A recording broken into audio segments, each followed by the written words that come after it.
Friends, GS study with Sanjeev sir YouTube channel पर आपका हार्दिक अभिनंदन है। आज बीपीएससी पीटी के लिए कुछ इम्पॉर्टेंट क्वेश्चन के बारे में जानेंगे। आज का टॉपिक है महाजनपद काल 600 ईसा पूर्व से 325 ईसा पूर्व को आज देखेंगे हम लोग। मगध के सबसे प्राचीन वंश के संस्थापक कौन था? तो बृहदत्त था। मगध पटना और गया के क्षेत्र को मगध का क्षेत्र बोलते थे, मगध बोलते थे। बिंबिसार का संबंध किस वंश से था? हर्यक वंश से था। हर्यक वंश के किस शासक को कुनिक कहा जाता था? अजातशत्रु को। किस शासक ने गंगा व सोन नदियों पर पाटलिपुत्र नामक नगर की स्थापना की? उदयन ने। सिकंदर महान की मृत्यु कब और कहाँ हुई? 323 ईसा पूर्व बेबीलोन इराक में। सिकंदर महान ने भारत पर आक्रमण कब किया? 326 ईसा पूर्व। सिकंदर का मुख्य युद्ध किस नाम से जाना जाता है? हाइड्रोस्पीज झेलम का युद्ध। सिकंदर के युद्ध का क्या महत्व है? यूरोप से भारत के लिए थल मार्ग खुला। सिकंदर का मुख्य युद्ध किसके साथ हुआ? पौरस के साथ हुआ था, राजा पौरस के साथ हुआ था सिकंदर का युद्ध। पाली ग्रंथों में गांव के मुखिया को क्या कहा जाता है? भोजक कहा जाता है। उज्जैन का प्राचीन नाम क्या था? अवंतिका था। उज्जैन क्षिप्रा नदी के तट पर बसा है। नंद वंश का संस्थापक कौन था? महापद्मनंद था। प्राचीन भारत में पहला विदेशी आक्रमण किसके द्वारा किया गया था? ईरानियों के द्वारा किया गया था। मगध की प्रथम राजधानी कौन सी थी? गिरिब्रज राजगीर। बीपीएससी पीटी का इंपॉर्टेंट क्वेश्चन है। मगध का प्रथम राजधानी कौन सी थी? गिरिब्रज राजगिरी। किस शासक ने सर्वप्रथम पाटलिपुत्र को अपनी राजधानी बनाया? उदयन ने। 16 महाजनपद की सूची किस में है? अंगुत्तर निकाय में। 16 महाजनपद का जिक्र 6ठी शताब्दी में मिलता है।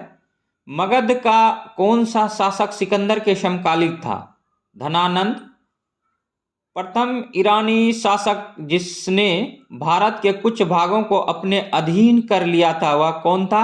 डेरियस। नंद वंश का अंतिम सम्राट कौन था? धनानंद। भारत में मुद्रा का प्रचलन कब हुआ? 600 ईसा पूर्व।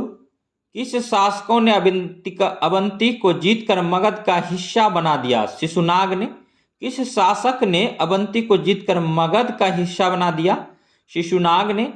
6ठी सदी में भारत का सबसे शक्तिशाली राज्य कौन सा था? मगध था।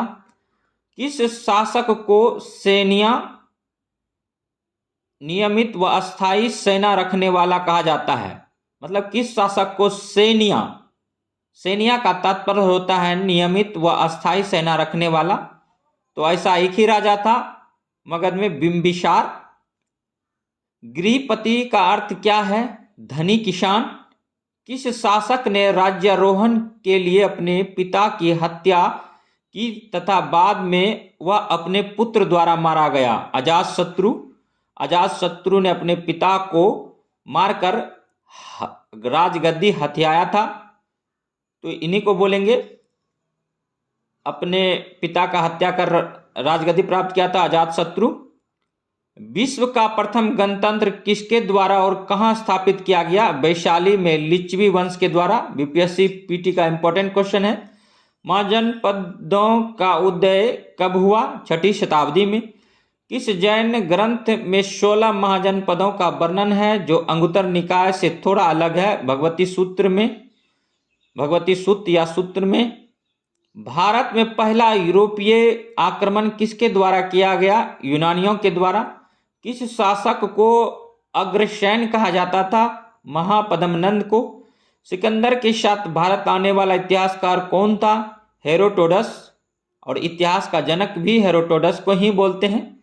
इतिहास का शाब्दिक अर्थ होता है वर्तमान के सापेक्ष में अतीत का अध्ययन करके या करने की कला को इतिहास कहते हैं। मतलब अध्ययन करके जो सीखते हैं हम लोग कला और वर्तमान को सुधारते हैं उसी को इतिहास कहते हैं। काशी और लिच्छवी का विलय मगध साम्राज्य में किसने किया था? अजातशत्रु ने। सिकंदर के साथ भारत आने वाला इतिहासकार कौन था? हेरोडोटस था। अजातशत्रु का उपनाम क्या था? कुनिक था। अजातशत्रु किस धर्म का अनुयायी था? बौद्ध धर्म का। अजातशत्रु की हत्या किसने की थी? उदयन ने। अजातशत्रु गद्दी पर कब बैठा था? 492 ईसा पूर्व। धनानंद के बाद शासक किसने प्राप्त किया? चंद्रगुप्त मौर्य ने। धनानंद की हत्या चाणक्य, कौटिल्य, विष्णुगुप्त के सहयोग से चंद्रगुप्त मौर्य ने करके मौर्य साम्राज्य की नींव डाला, चंद्रगुप्त मौर्य ने। अब नेक्स्ट वीडियो 6ठी सदी को हम लोग देखेंगे, धार्मिक आंदोलन से संबंधित क्वेश्चन। नेक्स्ट वीडियो के लिए आप लोग हमारे GS study with Sanjeev sir YouTube channel को सब्सक्राइब कर दीजिए, लाइक कर दीजिए और शेयर कर दीजिए और बेल आइकन को दबा दीजिए ताकि हमारा नेक्स्ट वीडियो आपको आसानी से मिल सके। तब तक के लिए धन्यवाद। जय हिंद।